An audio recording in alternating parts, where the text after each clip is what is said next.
بسم الله الرحمن الرحيم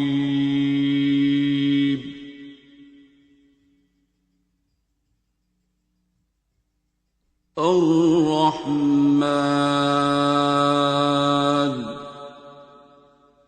As we all already discussed, that there is a body and a soul, or you may call it a spirit. So, as I said in the previous video, that we all have a body composed of maybe earth, water, fire, and air. But the fifth ingredient in the humans, like all other creations or creatures, is the soul or the spirit. But the human soul, or the fifth element, I would say, the most important and the dominating part of this body, is totally different than the other creations. It does have some kind of divine connection, divine attributes, and its only diet or energy is this divine connection. And the difference between different humans is the strength and purity of this connection. As a human beings, doctors pronounce us dead if our heart is dead. Even when the brain is dead, we are just called brain dead, but not dead. Although we describe the feelings or emotions with the brain, but there is some important part of the heart that still we pronounce someone dead only if the heart is dead. CPR or a cardiopulmonary resuscitation will be stopped if we, doctors or healers, ultimately decide that no, this heart will not function anymore and it has stopped forever. So let's stop it here, and we declare the person dead and issued a death certificate. But not in the case of brain. Similarly, in the Holy Scriptures, Lord repeatedly says, "Oh my prophet, oh my special saint person, do not run after these few persons. They are dead. They are dead because their souls are dead. Their hearts are dead. Although they are living physically, they are eating, walking, and talking." So what this spirit is, what this life is, in the spiritual terminology, or I will say in the human terminology, in the humanity, we are more spiritual if we are more humane. Humanity is the spirituality. And what is this humanity? This is all feelings. Pain. Pain is a feeling.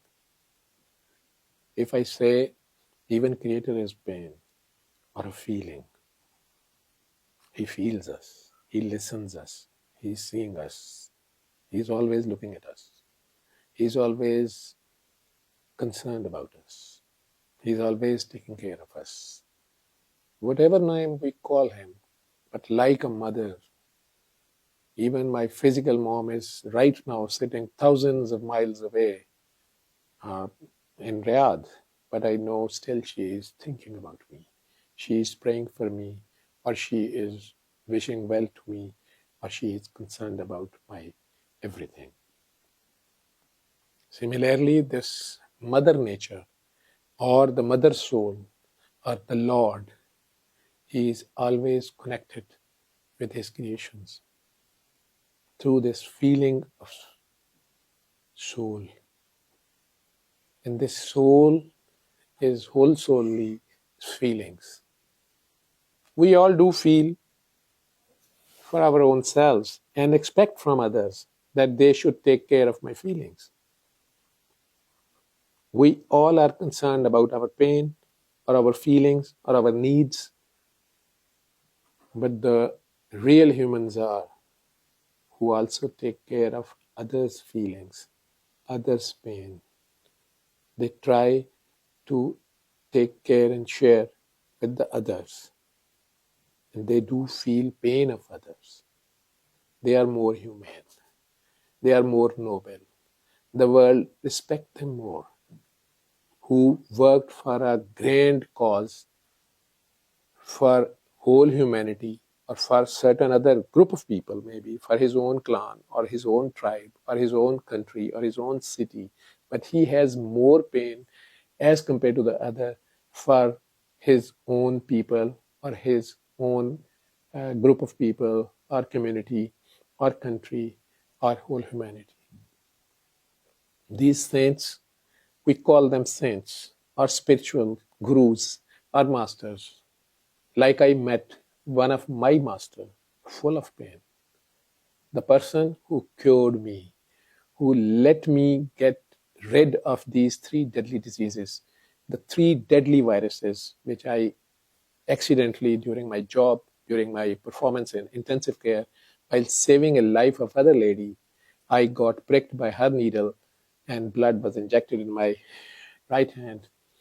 I was positive for HIV, HBsAg, and anti-HCV. I ran here and there from 99 to 2002 for the cure, to get rid of all these three viruses which were present in my own blood. And I started losing weight and having all the time low-grade fever, but there was no cure. What is that story? I will narrate. I will tell you my own personal experience and how this master, how this my spiritual guru or mentor or Babaji uh, gave maybe few minutes of his life, few important, precious breaths, his own breaths of his life, his own soul, his own chunk of life on this planet Earth, he shared with me. Metaphorically, I will say, he did the CPR. He gave the mouth-to-mouth breathing. He gave few of his own breaths when my own breaths were almost dying. When I was running here and there and panting with the air hunger or with the soul hunger or with the life hunger, I was about to be dead with these three viruses. I was always in the state of fear. My own knowledge of allopathy was a curse for me at that time. It was haunting me. Daily it was giving me the news that these three viruses are incurable. And at the end of the day, I have to die of hepatocellular carcinoma or the complications of this cirrhosis of liver or even this more deadly HIV virus. He may take away my life miserably with many other diseases attacking on me, maybe a very small, minute creature or creation, fungus, may take out my life. So, while knowing this all and daily seeing patients of these diseases dying in my ITU, you can imagine which kind of pain I was passing through. I was more concerned with my wife and my kids and my mom and my family. I never disclosed it to them. I was not going to the home. I was doing continuous job in three different hospitals and pretending with them that I am passing through a rigorous postgraduate training to become a consultant. But I was not telling them that I am suffering with these three deadly diseases and this continuous fear of death and the pain and the misery is after me. And I have no answer for this. No one was ready to tell me the solution. Apart from allopathy, homeopathy, Ayurveda, spiritual gurus, faith healers, no one was able to help me. When this divine intervention landed in my life, while convincing another patient's father for arranging bed for his dying son, who was dying of cirrhosis of liver or chronic liver disease due to C virus, and that man was continuously refusing us that I don't have any money with me anymore, I cannot arrange blood, and okay, let my son die. When this lady, young lady, a very junior doctor intervened, and she insisted that patient, the dying boy who was having hematemesis or blood vomiting, he was throwing blood from his stomach and food pipe. When this lady suddenly asked him, "Oh man, just take these 3 sips of water," and say with extreme love, she was insisting on extreme love, again a feeling, again a passion. And she was insisting to him, just say 3 times with extreme passion of love, Allah, Allah, Allah, in your heart, and take these 3 sips of water with still eyes closed. You will be cured. I get disturbed. I was angry at that lady. I felt too much annoyed that why she is interfering and what she is doing in this intensive care unit while my own presence there.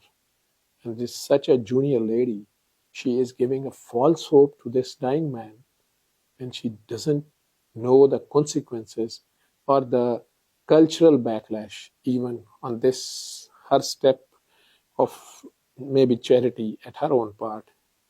So I later on scolded her.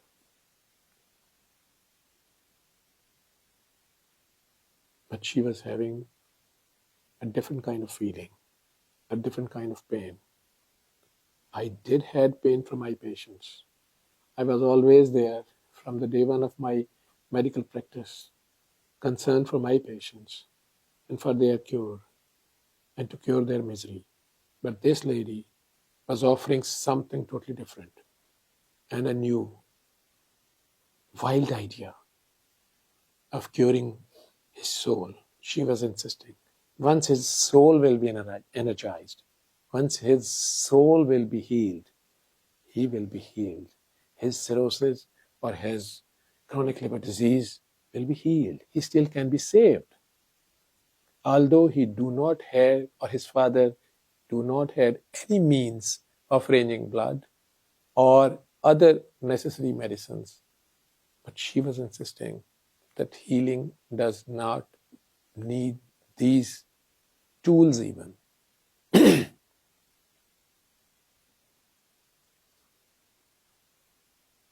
She was right, and I was wrong. Her feelings won. Her pain won. How the divine intervention helped. How this divine healing method helped that man. How ultimately I got cured. You will come to know. It is already narrated in my Urdu videos at Mast Masila's channel and the other Facebook or YouTube channels. I am doing this spread of this remedy unconditionally, trying to spread it to the whole humanity as much as I can. That's why I started this English channel, to narrate my story, my journey of pain in this language, which can be understood easily in the other parts of the world where they do not understand the Urdu. But still, the driving force and the healing force will be my own passion, my own pain for humanity. Inshallah, I will narrate it in next videos. Thank you. بسم الله الرحمن الرحيم